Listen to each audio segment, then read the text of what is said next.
Baik, bismillahirrahmanirrahim. Perkenalkan, saya Darin Zeliana. Saya dari Universitas Sultan Ageng Tirtayasa.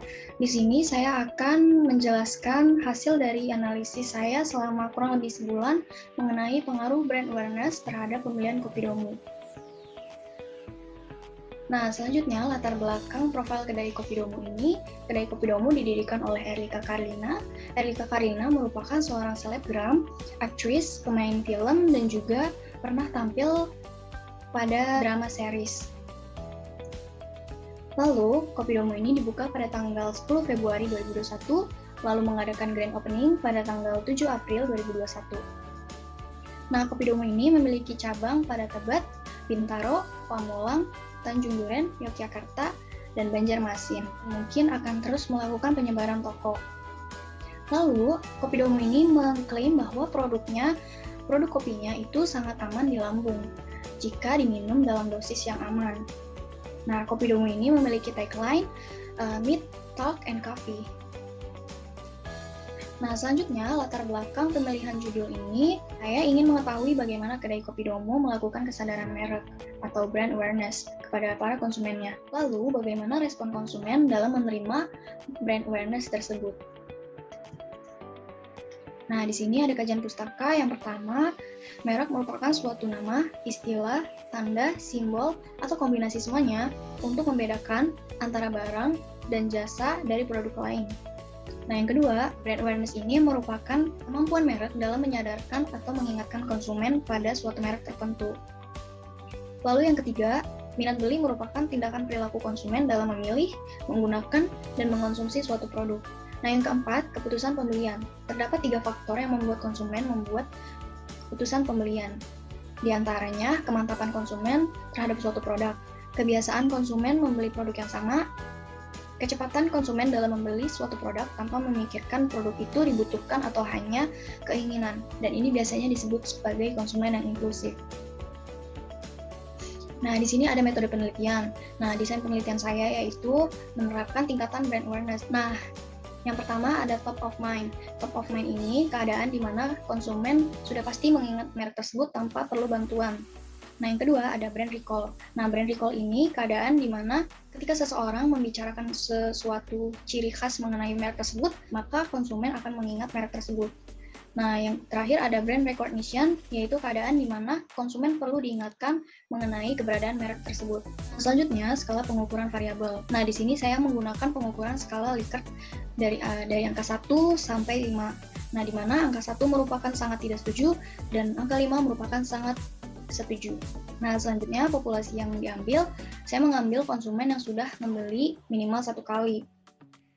Nah, terus selanjutnya ada teknik pengambilan sampel. Nah, teknik pengambilan sampel ini terdapat 2 teknik. Yang pertama teknik probability sampling, dan yang kedua ada teknik non-probability sampling. Nah, dalam penelitian ini saya mengambil teknik non-probability sampling, variasi Croisive sampling, artinya pengambilan setiap sampel berdasarkan kriteria tertentu. Nah, kriteria tersebut adalah responden harus sudah membeli produk Kopidomo minimal 1 kali. Nah, selanjutnya ada sumber data primer dan sekunder. Nah, sumber data primer ini teknik pengumpulan data primer dengan cara penyebaran kuesioner melalui Google Form atau Google Formulir, dan setiap pertanyaan atau pernyataan wajib untuk dijawab. Nah, sumber data sekunder pada penelitian ini diambil dari jurnal-jurnal terdahulu untuk sebagai acuan penelitian ini. Lalu, karakteristik responden. Pada penelitian ini, saya telah menentukan bahwa sampel yang saya ambil sebanyak 100 orang. Nah, pada bagian jenis kelamin dinominasi oleh perempuan sebanyak 67% atau 67 orang, dan laki-laki sebanyak 33% atau 33 orang. Pada bagian usia didominasi oleh 18-23 tahun, sebanyak 49 orang atau 49%, dan yang kedua dari 24 sampai 30 tahun yaitu sebanyak 35 orang atau 35%. Lalu yang ketiga, bagian domisili. Pada penelitian ini, responden didominasi di Provinsi Kalimantan Selatan sebanyak 38 orang atau 38%, dan di DKI Jakarta sebanyak 30 orang atau 30%. Selanjutnya, perkiraan pendapatan per bulan. Nah, dapat kita lihat bahwa perkiraan pendapatan per bulan ini didominasi oleh pendapatan dari 1 juta sampai 5 juta, yaitu sebanyak 42 orang atau 42%. Dan yang kedua ada lebih dari 5 juta, sebanyak 19 orang atau 19%. Lalu yang kelima, pekerjaan atau status. Nah, responden kami didominasi oleh pekerja pegawai swasta sebanyak 36 orang atau 36%, dan yang kedua berstatus pelajar sebanyak 35% atau 35 orang. Nah, pada bagian hasil regresi linear sederhana, nah yang pertama ada tabel output statik regresi. Nah, pada bagian adjust as pair dengan nilai 67% atau 68%, hal ini berarti bahwa keputusan pembelian Kopidomo dipengaruhi secara kuat oleh variabel brand awareness, sedangkan sisanya sebanyak 32% dalam keputusan pembelian dipengaruhi hal lain yang di luar brand awareness dan tidak diteliti pada penelitian ini. Lalu, pada bagian multiple R ini memiliki nilai 82%. Nah, jika nilai lebih dari 50%, maka dapat dinyatakan bahwa variabel X dan Y, yaitu brand awareness dan keputusan pembelian, berada di titik positif, yang artinya brand awareness sangat mempengaruhi keputusan pembelian. Dan begitupun sebaliknya, jika kurang dari 50%, berarti pengaruh dari variabel X dan Y itu berada di posisi minus, yang berartikan hubungan antara X dan Y itu tidak linear. Nah, selanjutnya ada tabel ANOVA. Nah, pada tabel ANOVA ini kita lihat bagian regresinya, yang bagian F ini memiliki nilai sebanyak 208,85% dengan signifikan 6,296%.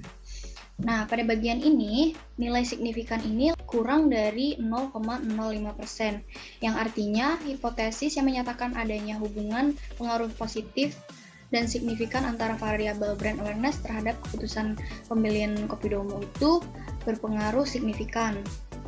Dan hal ini sudah dijelaskan pada tabel di atas bahwa memang brand awareness sangat mempengaruhi keputusan pembelian Kopidomo. Nah, terus pada tabel koefisien regresi ini dapat dibuat persamaan regresi, yaitu Y sama dengan 4,021 ditambah 1,046X.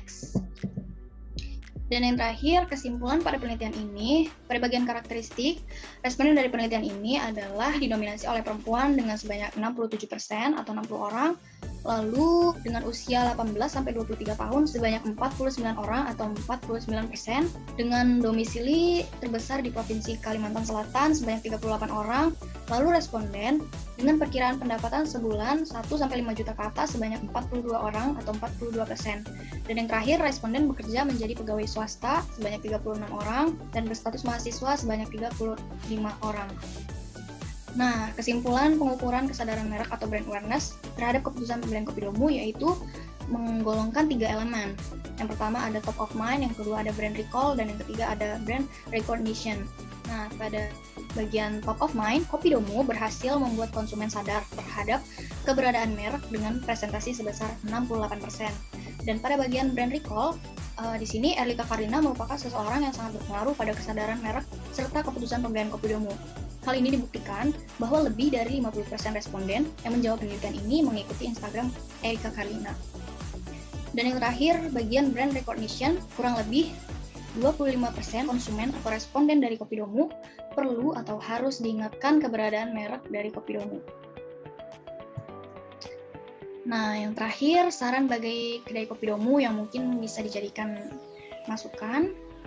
Nah, di sini saya memberikan saran sebaiknya dalam mengiklankan produk, membuat iklan yang lebih menarik dan lebih memperlihatkan sisi keunggulan dari produk seperti produk yang aman untuk dilambung, serta mencantumkan tagline atau slogan di setiap tempat, baik itu di kemasan, dekorasi, iklan, dan lain-lain. Lalu yang terakhir, karena segmen pasar Kopidomo didominasi oleh perempuan dengan usia 18-30 tahun, mungkin pihak Kopidomo dapat membuat menu kolaborasi dengan seseorang yang sangat berdampak pada segmen tersebut. Dan yang terakhir, saran bagi peneliti selanjutnya diharapkan dapat melakukan penelitian yang terfokuskan kepada perempuan atau laki-laki agar mendapatkan nilai yang lebih spesifik dan ditambahkan variabel lain yang dapat mempengaruhi penelitian seperti efektivitas iklan media sosial, celebrity endorser, brand image, word of mouth, dan variabel lainnya. Oke, terima kasih bagi yang sudah menonton. Saya mohon maaf jika ada kesalahan kata. Sekian dari saya ucapkan terima kasih.